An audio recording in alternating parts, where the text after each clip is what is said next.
बसामो। ए भैया कुछ तो नहीं खेलौ का थो, तू तो कहत रहला कुछ बावे। अरे भाई उजाड़न तनी निमन से देखा न, वही पर होई तनी ठीक से देखबा तब नु। नहीं खेलौ का नु तो लौकी खाइल कर तब जाके लौकी। आ उतर उतर, हमरा कपार दुखा गइल, बहुत भारी भारी रहते। उतर कूद जाई का भैया बसावन। ना गिर जी बेरे, आराम से उतर, आराम से। ना गिरब, हमरा कूदे के मन करता। रुका कूदा तानी। जल्दी करिए, कपार दुखा गइल बा हमार, जल्दी कर। भैया बसावन लाग गइल, कपड़े में लाग गइल बड़ा कोस के। अरे दादा ते हूं तो बड़का भक्सोनर बाड़े, मना कहीं अब कूदिए मत, घा लग जाई तना। कूदे का मन करता है भैया बसावन, हम कूदब। ला कूद गइल ना, ठोका गइल कपार जमीनी में।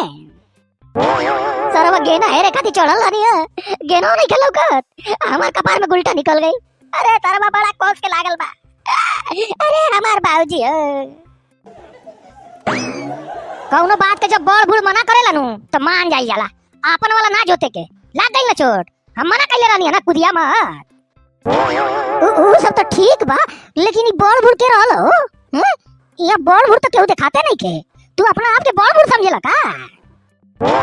अरे उजड़ना हमार कहले का मतलब रहे कि हम अगर मना करत रहनी है कि कूदिए मत तो मान जाए चाहत रहल। बड़ बूढ़ तो हम अपने तरफ से लगा देनी है, वैसे भी हम तुझे बड़ तो बटले बानी। केला बोला ले आई हो केला। ए भैया बसावन केला वाला बोलता हो, मन कर गइल खाए के। चला जाओ केला खाए। हमरा लगे चवन्नी नहीं के, पैसा बटले नहीं के तो केला कहाँ से खाए? ते ले बाड़े का पैसा? ए भैया बसावन पैसा जरूरी बा केला खाइले खाती। मर्दवा उजड़ना बानू, चला हम खियावत तनी तो के बिना पैसे केला। रुक रे आवत तनी, कितना तेज भूखा गइले। केला बोला केला ले आई हो। आ गइल मीठा ताजा केला वाला आ गइल, दौड़ियावा भागियावा। बोला हो लोगिन केला बोला। हाँ भाई केला बोला। केला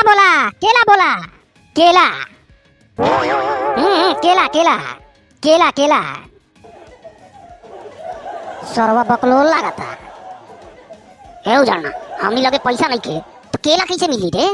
मिली का है ना, अबे मिली, रुका ना। तो केला बोला हो। केला हमहू जाना तनी केला तो का भइल केला? चाहिए को दर्जन चाहिए बोला? दर्जन के करा के चाहिए? तू तो चिल्लाता रह कि केला बोला तो हम बोल देलिए केला, अपने ना चिल्लाता रह केला बोला तो केहू बोलते ना रहल तो हम आके बोल देलिए केला। स्कूले जाल आई खोपड़ी जौन बा गोल माथा के, मैं दिमाग बा ये बेच के पट्टी खा गइल कबाड़ा वाला के। का मतलब बा तोहार? का मतलब हम बेदिमाग के बनी? बेदिमाग के बनी, अकल नहीं हमरा के?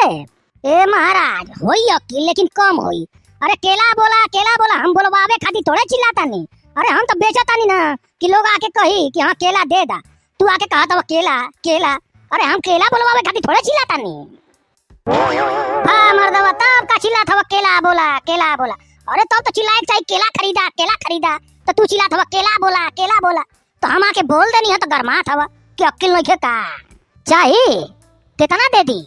दे तो दूगो, एगो हमरा के एगो हमरा भाई बसावन के। हैं ये दूगो केला के कवन हिसाब किताब बा? लेवे के बात एक दर्जन लेबा ना कि दूगो?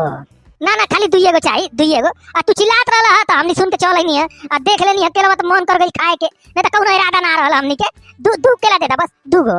ए दूगो केला हम ना बेचे नहीं, आधा दर्जन एक दर्जन बोला, एगो दूगो केला के बेचता? अरे दे दा मर्दवा, दुइएगो तो मांगता नहीं हम, पैसा नहीं हमरा लगे। फिरिया वाला दो ना, फिरिया वाला टूटल फूटल होके ना थोड़ा सड़ल गड़ल चल जाई। दे दा फिरिया वाला। फिरिया के केला चाहिए? वाह जी वाह, हम समझनी खरीदबो दूगो। चलो निकला यहाँ से, निकला। फिरिया का केला मिलता, इतना मेहनत करता नहीं हम गाँव में घूम के, गाँव घूमता नहीं, तू का फ्री में दे दे। काहे उजाड़न करा ले लो बेइज्जती? हम कह रहनी पैसा नहीं के तो कैसे केला मिली? ना हम बानी ना उजाड़न, हम दिया दे। फिरिया केला पा गइल, करा ले लो बेइज्जती। चला घरे चला। दे दो ना ए भाई, दूगो केला के बाद हमनी पास पैसा नहीं के, दूगो केला मांगा तानी खाली, टूटल फूटल होई तो हुए दे दिया। छिलको ना मिली, जा पैसा ले आवा। बिना पैसा मिली। तू का मांगा तानी फिर एक लेके आइल बानी हम, हैं? हमरा घरे पेड़ उगल बा। ए उजाड़न चला ना हो, कितना बेइज्जती करई बा। ए मर्दवा इज्जत के फालूदा बन गइल हमनी के। चल घरे चला भागा।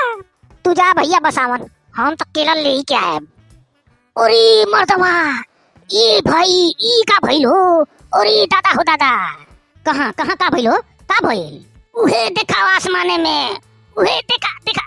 अरे दादा हो दादा, का बा हो? कुछ लौका तो नहीं खे, का देखत हवा तू? अरे औरी ऊपर देखा, मुड़ी उठावा ऊपर ये। अरे दादा हो दादा, अरे दादा हो दादा, निकल निकल निकल निकल, भाग भाग भाग भाग भाग। केने का देखत हवो? कुछ तो नहीं खे लौका हमरा के, एकदम आसमान साफ बा। अरे कबूतरों तो नहीं खे दिखाई दे। तू का देखत? हां केने गइले? अरे अरे सरवा हमरा के बादर देखा के हमार के लेवे लेके भाग गइला। अरे बड़ा काइया रहला रे। अरे तो पा जाए ना तो उठा के पटक दे, चोर कहीं का। सरवा दूगो केला मांगत रहला, दे देवे चाहत रहला यार। दूगो केला की जगह एक दर्जन उठा ले गई। चला केला बोला सरवा जितना मुनाफा होके वाला रहला कुल तो चुरा ले गई। अब का खाक मुनाफा होई।